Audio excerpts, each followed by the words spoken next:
Hello, how's it going, AP students? So let's do our vocab, and we are on the chapter 4. We are now on section 2.2. My hair look okay there? I know it's starting to lose it. Still there, right? Okay, so we are on section 2.2, and we are talking about Greece, Persia, and the Americas for the most part. So let's jump into our first word. Our first word is alphabet.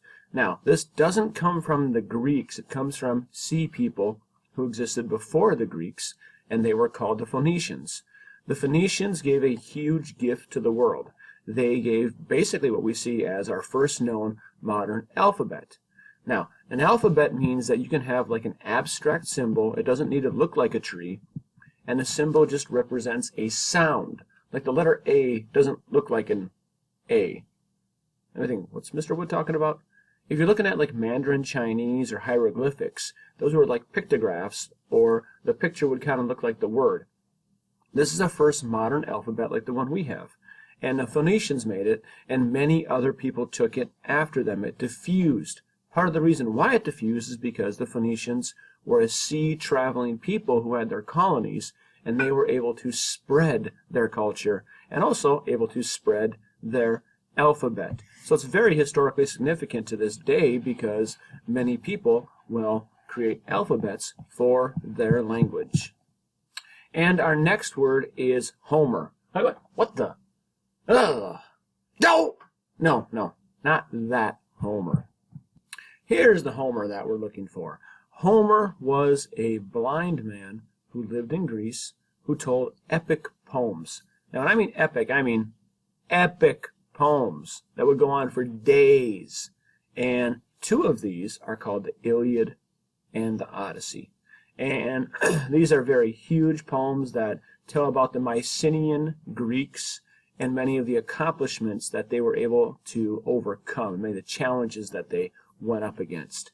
The Iliad and the Odyssey both are praising Greek heroes and going to challenges that they go up against, and they also involve a lot of the Greek gods come in there too. We don't know if Homer actually existed. Some people don't think he did, but he was a blind poet who would tell these epics that would last for days. And this is part of Greek storytelling, which goes into and spreads into other cultures. When we talk about Hellenism, I think I'm getting some historical significance here. When we talk about Hellenism, Hellenism spreads to many other parts after Alexander the Great defeats Persia, and there's a spread of Hellenism that goes into the Romans too, and many of Homer's stories and epic poems go into Roman culture and other cultures even after that. Athens. Athens is a city in Greece. It was a city-state during the classical era. And Athens is one that comes to power. What happens in Athens is there's pretty much our first real seeds of democracy that we see in the world, because in Athens they allow citizens to vote. Now, by citizens they mean men who own land, so it wasn't that many people, but it was a lot more than in other places. Athens raises to power, especially after the Persian War, with the leader Pericles, who becomes a very strong leader and beautifies Athens and builds the Acropolis, which we see right there. And this becomes a very strong city-state and continues until it is defeated by Sparta in the Peloponnesian War. It's very significant because democracy spreads to many other parts of the world. Many ideas and philosophies that start in Athens spread, the ideas of Plato, Socrates, and other people as well. Sparta was the rival of Athens. Sparta also was a Greek city-state. Sparta was a place where children were brought up, male children were brought up to be in the military. They were taken from a young age, put into a military barracks, and they were taught to fight, and the military was the center of life. A lot of this was because Sparta had enslaved another group of people called the Helots, and they wanted to keep them under control. Women in Sparta also could go to school and got some military training as well.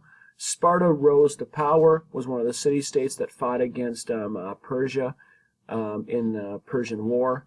Also, Sparta then had a rivalry with Athens, and Sparta was able to defeat Athens in the Peloponnesian War.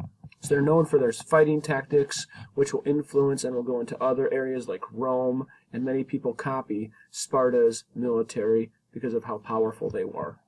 And also, they won. They beat Athens, which is pretty significant. Our next one is Macedonia. Macedonia is really the most famous in the classical era as being the birthplace of both King Philip and also Alexander the Great. Now, Macedonia was located just above Greece. So it wasn't Greece, but people like King Philip and Alexander the Great, they were kind of like on the outskirts. They weren't really like in Greece, but they wanted to be part of Greece. So when Alexander the Great, King Philip first takes over Greece, then Alexander the Great keeps spreading as he builds this huge-ass empire that we talked about. They also spread Greek culture. So they spread Hellenism, Greek culture. But Macedonia is mostly known as the birthplace of King Philip and even more importantly, Alexander the Great. Near Greece, they're kind of the outsiders. They take Greece over and they spread Greek culture to many different parts of the classical world. Alexander the Great, this is a review, but if you know someone comes up in 2 chapters in a row, they're pretty important. Alexander the Great, from Macedonia, son of King Philip, taught by Aristotle, and was a complete badass war general. Was able to take over a huge empire, defeat Persia, Egypt, and build this huge empire. Was not Greek, but wanted to spread Greek culture, and spreads Greek culture all throughout the classical world, which will then also spread to Rome and the Roman Republic and the Roman Empire. So Alexander the Great is known for winning a whole bunch of military battles, his brave and very intelligent military tactics, and is able to spread Hellenism to much of the classical world.